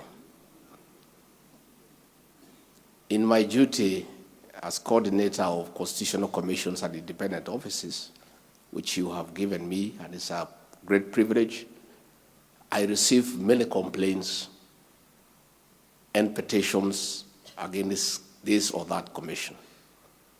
98% of all the complaints and petitions that I receive are against the chairperson of the Salaries and Remuneration Commission. And most of the people seated here do bring those petitions. Indeed, Your Excellency, to be truthful, you are the only person I've heard you say that the chairperson of the Salaries and Remuneration Commission is doing a good job. Everybody else has a problem with her. So let's be honest and let's be truthful, and there's a time. This wage bill is not sustainable, and those resolutions are very good, and I hope you have endorsed them and clapped from the heart. Your Excellency, I cannot sit here and purport to give you advice. Lakini, this issue of fake certificates, I think it's a quick win for us. I think it's a quick win, Your Excellency. If we make a decision to get rid of all the fellows and characters with fake certificates, probably we could knock 10,000 people from the wage bill and recover $1 billion or $2 billion. But Your Excellency, hiyo kibarua ni ngumu. Sijui utaanzia wapi kwa sababu sioni mtu mwingine akiwezana naye. It requires a decision at your level. And I don't know who will help you. Because unajua wewe ni mtu wangu, lazima nikwambie ukweli. Watu wengi wako kwa serikali, wengine magavana, wengine heads of department, wengine wamekaa huku, wengine wamekaa na wewe hapa. Makaratasi yao iko dosari. So you will have to make a decision. Na sijui nani atakusaidia. Maybe Musalia ataweza because nilimuona ADD pale akisoma. Hata mimi nilikuwa pale. Na unajua mimi rais, hii maneno ya makaratasi sishughuliki sana naye. Because mimi sitaki kwenda hiyo barabara ya kwenda River Road. Mimi natosheka na ile kidogo niko naye. So when I've been complaining that I'm feeling lonely at the top, because my boss has 3 degrees, controller of State House has 3, nani kila mtu mimi niko na kamoja. So hii watu ya River Road wamekuwa wakinitafuta. Nasema sasa wewe naibu wa rais unalalamika nini? Tumesaidia watu wengi. Tumesaidia fulani, tumesaidia fulani, tumesaidia fulani. Rais, hawa list hiyo nitakupatia ile nimepewa. Ya wale wame. Unajua Your Excellency, as you are looking for a running mate, and it was looking like it was me and Professor Kindiki who were in the final shortlist. And my supporters were feeling probably I could be disadvantaged because Professor Kindiki iko pale na mimi niko pale. So a lot of my supporters and characters were calling me. Wanasema tunaweza panga haraka haraka. Hata kama ni kama masters. Utafutiwe ndio ufike pale. So Your Excellency, uliponiita kwa interview kuniuliza mambo ya masomo, nikakwambia niko na degree moja, ukaniuliza hata master huna? Nakwambia rais, unikubali tu vile niko, nitangangana mbele. Na rais unaona mimi nangangana. The beauty, there is no need now to look for these funding certificates. Kuna haja. We have come up with a very good program called Recognition of Prior Learning. If you feel you have skills and competencies that needs to be certified, the mechanism now is there. Kuna haja ya kwenda River Road, Uganda, Ghana, wapi, hakuna haja. So hata mimi hakuna haja kwenda kungana na masters. I'll turn up kwa hii watu ya qualifications, niseme nimeng'ang'ana hii na hii na hii, na ninaona kama nimefika hiyo kiwango. They'll assess if they feel nimefika hiyo kiwango, na ile kazi nimesaidia rais, wanipatie masters without having to go through that route. So, Your Excellency, this issue of faith certificates, you have been known in this country now. You are on record. The hallmark of great leadership is to make difficult, hard decisions, sometimes unpopular. Since you came to office, you have made some hard decisions that from the look of it were looking very unpopular. But today, as we speak, Kenyans are saying you knew something and you did the right thing.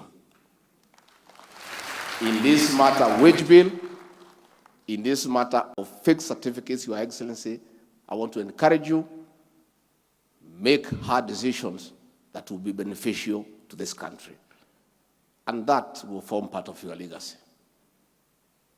With those very many remarks, let me request all of you to be upstanding as we welcome the President of the Republic of Kenya to come and speak and probably pronounce himself on hard and difficult decisions. Mr. President. Asante sana Rigiji, tafadhali tuketi. I am delighted to have the honor of presiding over the closing ceremony of the third National Wage Bill Conference for a number of excellent reasons. The first, of course, is that it is absolutely necessary for government to stay abreast of the public sector wage bill as a component of our recurrent expenditure in the context of our broader fiscal agenda. We must always keep in mind that the purpose of government is to attend to the interest and well-being of all citizens by providing essential services and cultivating an environment that fosters economic transformation and inclusive growth. At the same time, we must always remember that economic governance and management are underpinned and necessitated by the inescapable condition that resources are always limited. Our development needs many, and our strategies robust and ambitious. Our commitments will always be defined by the direction of our resource expenditures. And the question always is, are we throwing public resources into a bottomless pit, or are we making sound investments that will anchor growth and create opportunities for many, if not all?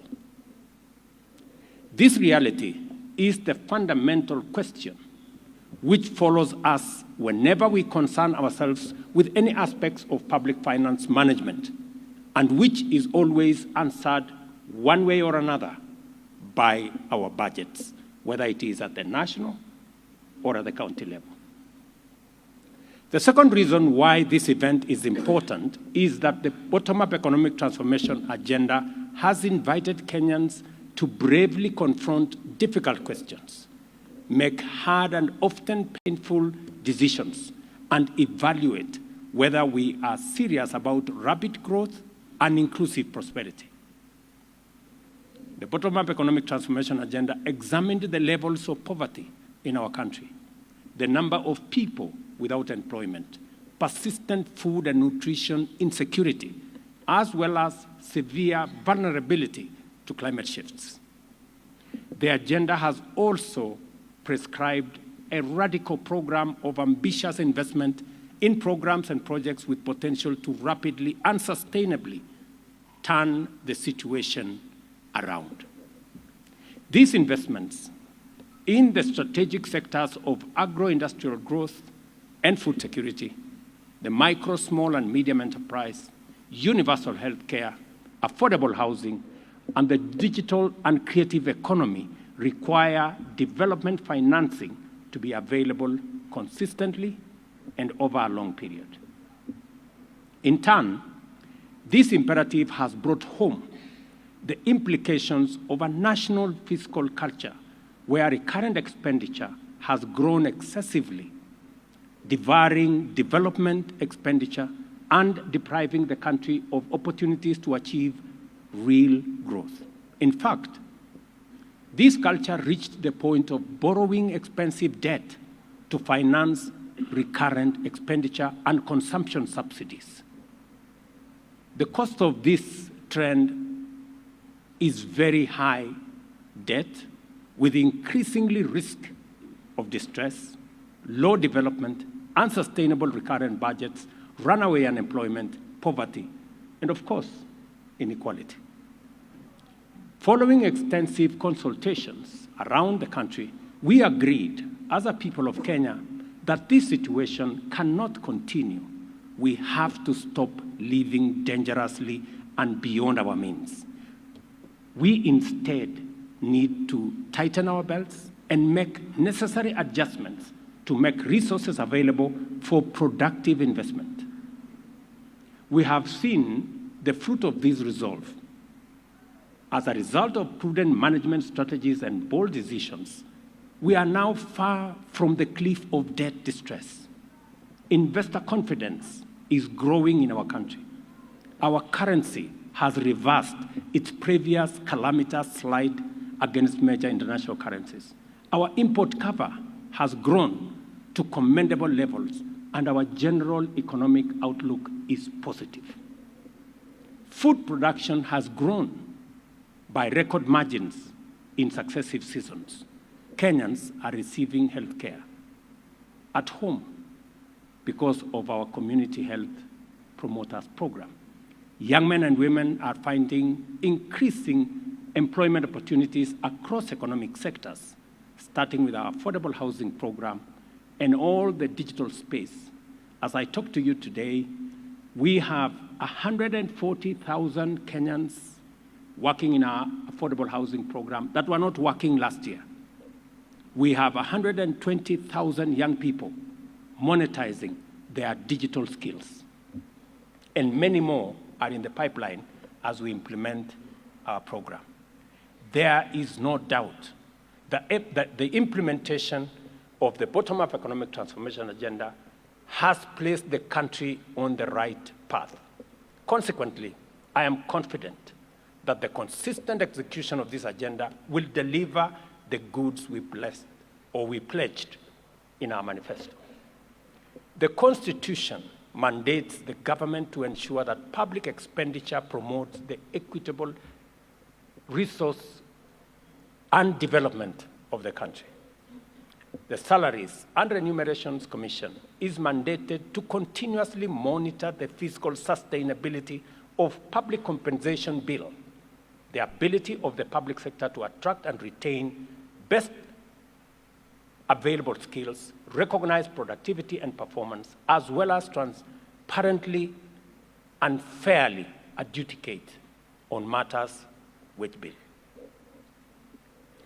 I know, as my deputy has said, if there is one organization that is not very popular, it is the Salaries and Remunerations Commission. They have a problem with the legislature. They have a problem with the executive. They even have a problem with the judiciary because everybody expects more pay. I want to encourage our legislature. I know they have tried in the past to limit the budget of the SRC as a punishment. I want to encourage them to be more patriotic. If there is one organization that needs support to enable us make the right decisions, not for themselves, but for the country, it is the Salaries and Remunerations Commission. I want to commit that the government of Kenya will continuously make it possible for SRC to attend to their mandate and to guide the country and to guide entities on matters, salaries, and wages so that continuously we can live within our means. The succinct theme of this conference says it all. There is work to be done in ensuring that the public wage bill meets the constitutional threshold. In recognition of this challenge, both levels of government resolved to work in partnership under the aegis of the Intergovernmental Relations Technical Committee in conjunction with SRC and the Council of Governors to set up this conference. As a national government, we have taken the lead with a commitment to reduce our wage bill to 35% of revenue by 2027. I know we've all agreed here on 2028, but I want to encourage us to review that date because it's doable to 2027. As a matter of fact, this very conference was a product of these discussions because we recognize the urgent need for a platform where stakeholders engage on strategies and action plans aimed at achieving this 35% target. Although there is no doubt that government will need to increase employment in critical sectors to enhance service delivery, whether it is in security or in health or in education. The key implications of our deliberation is the need for actions to eliminate duplication of functions and overlaps in roles among ministries, departments, agencies, the national or the county government, and even commissions and independent offices. Even though our public sector wage bill is unsustainable, as it stands at 1.1 trillion, it represents only 62% of authorized establishment in the national government, and 100% recruitment would drive the wage bill to 1.8 trillion. The composition of the establishment itself is problematic in that it is seriously skewed towards hiring support staff at the expense of technical and other core function staff. Clearly, 83% of state departments have violated the recommended ratio of technical staff to support services. We must change course radically. Therefore, we shall review authorized establishments to design fit-for-purpose organizational structures for ministries, departments, agencies with optimal staffing levels and achieve fiscal sustainability at the same time. I have issued instructions to the State Department responsible for personnel issues to make sure that that exercise is carried out and concluded before the end of this year. Our agenda is to work with determination to build on 2 decades of implementation of results-based management with its various tools, including rapid result initiatives, performance contracting, and citizen services delivery frameworks, and deliver an effective, efficient, and transparent public service as a first step to turning Kenya into the hub of public and private sector productivity. A public sector characterized by high efficiency, integrity, accountability, and productivity is vital for the realization of our development aspirations and therefore indispensable for the bottom-up economic transformation agenda. It is also essential for our intentions to make Kenya Africa's productivity champion and the host of the African Productivity Center, which we already have been assigned. To get there, ministries, departments, agencies have to be much more serious about compliance with fundamental integrity, efficiency, and productivity standards. The level of non-compliance with with vital constitutional mandates and covered by the Auditor General and the Public Service Commission in their annual audits is unacceptable and amounts to impunity that can no longer be part of our public service. Just imagine, only 24% of our organizations received an unqualified audit. And the level of compliance with the PCS's audit of compliance with national values is far from pleasing. And nobody is bothered. We're continuing as if it is business as usual. I mean, leaders, heads of ministries, departments, agencies that have qualified accounts, one way or another, don't even bother to ask themselves, what are we doing about it? We cannot deliver for Kenyans when we are burdened with impunity, and we must work round the clock to make sure that we walk away from the current status. Let me again repeat, we cannot deliver for the people of Kenya when we are burdened with impunity and wounded by non-compliance. I want to see reports outlining corrective actions in respect of both audits within the next 21 days. And I expect radical improvements in future audits. It cannot be business as usual. If your accounts are qualified, I mean, you cannot just expect that, okay, it is qualified, so, I mean, you must do something about it. And so I'm expecting a record in the next 21 days of, so what? What are you doing about it? It is true that as a public sector, we have an obligation to secure the best skills in the market to serve its citizens. To do this, the terms of service must be attractive and reasonable enough if they cannot outcompete the private sector. Over time, we have made progress in raising the condition of service for all levels of public sector employees. And this fact cannot be denied. In fact, in some instances, the public sector pays better than the private sector. However, this progress was part of a journey which began at the time when public sector compensation was significantly lower than private sector remuneration.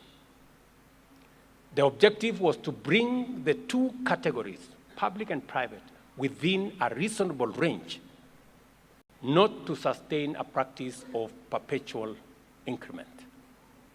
It is a mistake, therefore, for anyone to take the sacrifices Kenyans have made to improve the welfare, working conditions, and compensation of those of us in the public sector as creating an entitlement to automatic enhancement of remuneration regardless of fiscal sustainability or urgent development needs of citizens.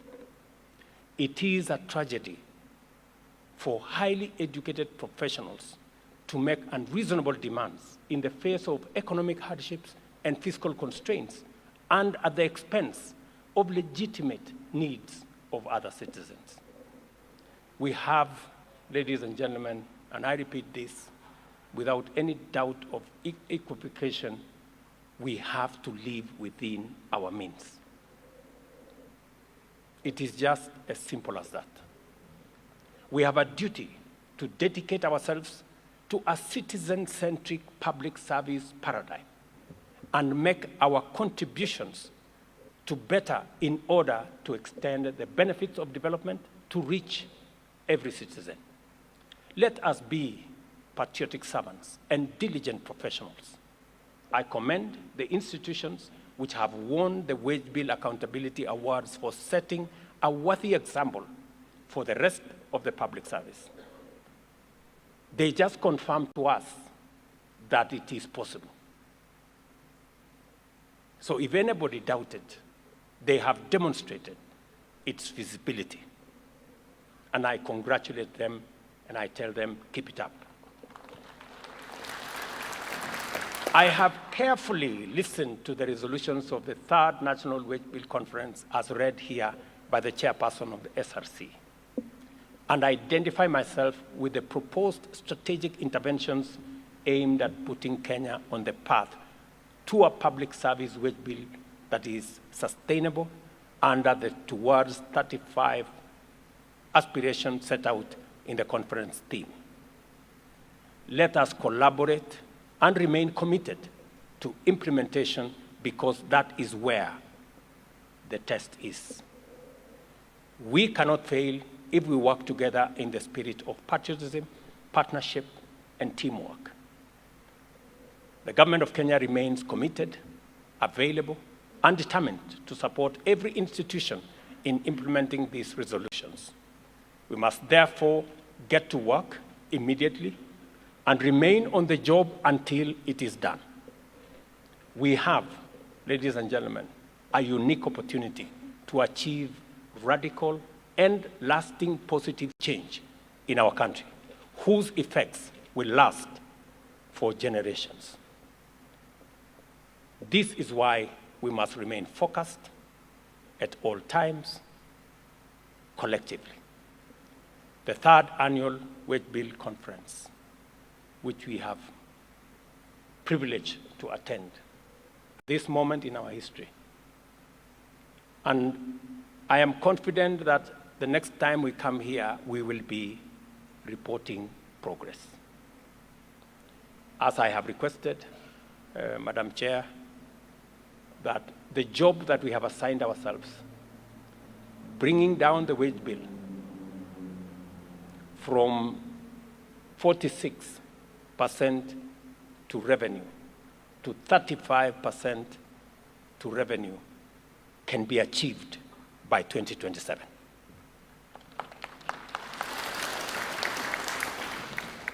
There are agencies, parastatals, institutions that have already achieved this without the target we have set.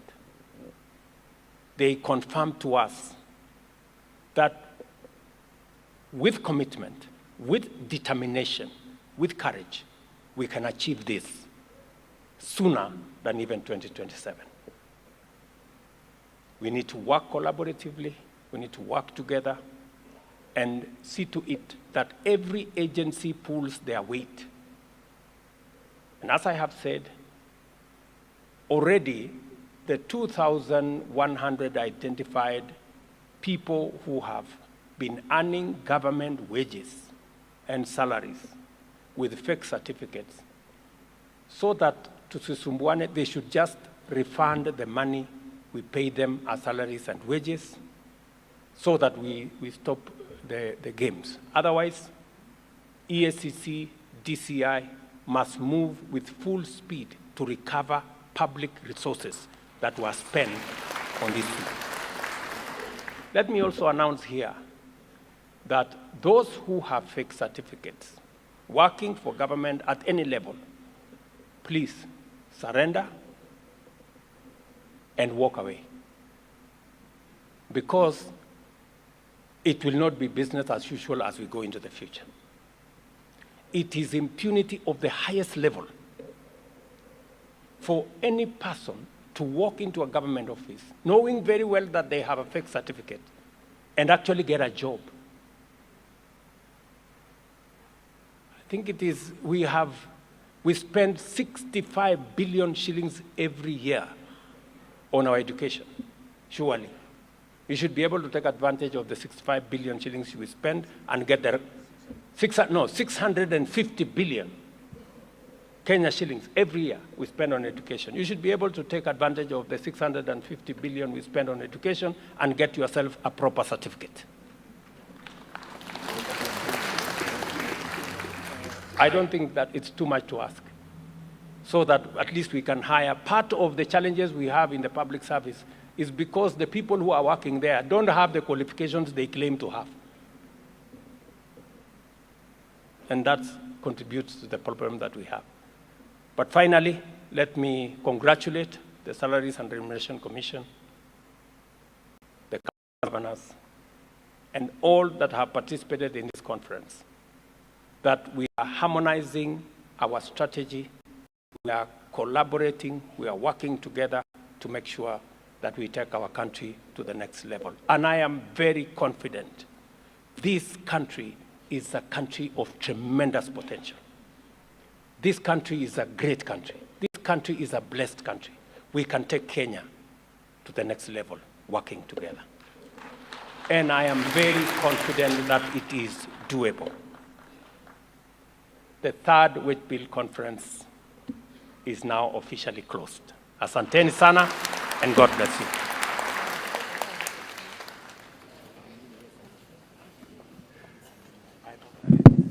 One more round of applause for His Excellency, please. May I kindly request that we take our seats briefly. Your Excellency, the Wage Bill Accountability Conference, or rather the Wage Bill Accountability Awards, to be given to several. So if we can take our seats kindly, briefly. And we have 3 awards to be given out. And they are in the following. This is what they have achieved so far.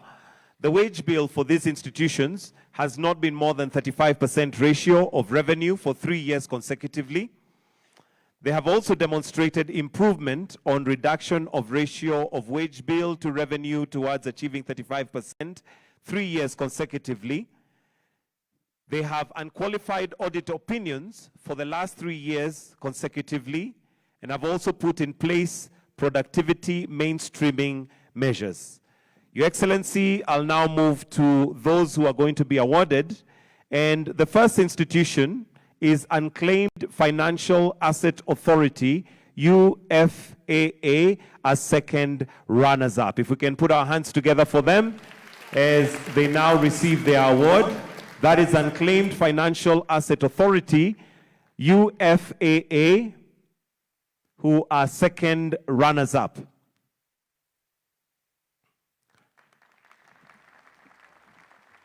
First runners-up is the Kenya National Qualifications Authority, KNQA.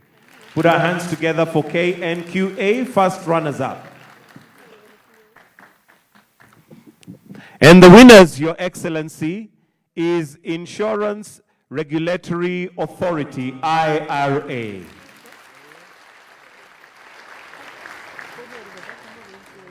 Thank you. May I request then we all be upstanding as we are now going to finish off with the national anthem. We have a short photo session outside, but for now we'll finish with the plenary with the national anthem.